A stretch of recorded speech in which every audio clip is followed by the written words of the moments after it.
ఇందాక మీరు అన్నట్టు తర్వాత మళ్ళీ అధికారం రావడం అనేది కొంచెం కష్టం అవుతుంది. ఇప్పుడు నారా లోకేష్ గారు తీసుకుంటున్న నిర్ణయాలు ఆయన వరకు ఆయన ఆలోచించుకుంటున్నారా?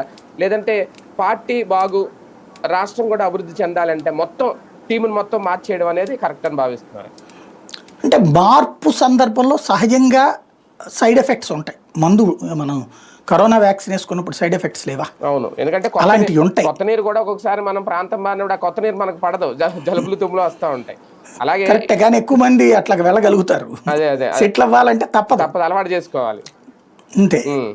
ఈ అలవాటు మనం ఈ టైంలో వాడుకోలేదు అనుకోండి, తర్వాత మార్చడం కష్టం. ఇంకోటి, తన టీం లేకపోతే తను ఎట్లా నడుపుతాడు? ఇప్పుడు ఫర్ ఎగ్జాంపుల్ అచ్చెన్నాయుడు ఉన్నాడు అనుకోండి, లేదా ఆయన అయ్యన పాత్రుడు ఉన్నాడు అనుకోండి, వాళ్ళు ఏముంటది ఏంటి సంగతి అనే టైప్లో ఉంటుంది. ఇప్పుడు ఏమన్నా సార్ అంటే అంటుండొచ్చును, కానీ ఇతను చిన్నప్పటి నుంచి చూసుంటారు కాబట్టి సీరియస్గా భావించరు.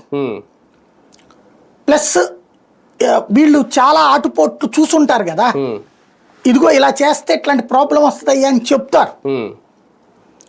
అలా చెప్పడం నచ్చదు. ఇప్పుడు నేను ఏం చెప్పానో అది ఆచరణలో పెట్టు అనే మనస్తత్వమే జగన్ దగ్గర ఉంది, లోకేష్ దగ్గర అయినా ఉంటుంది.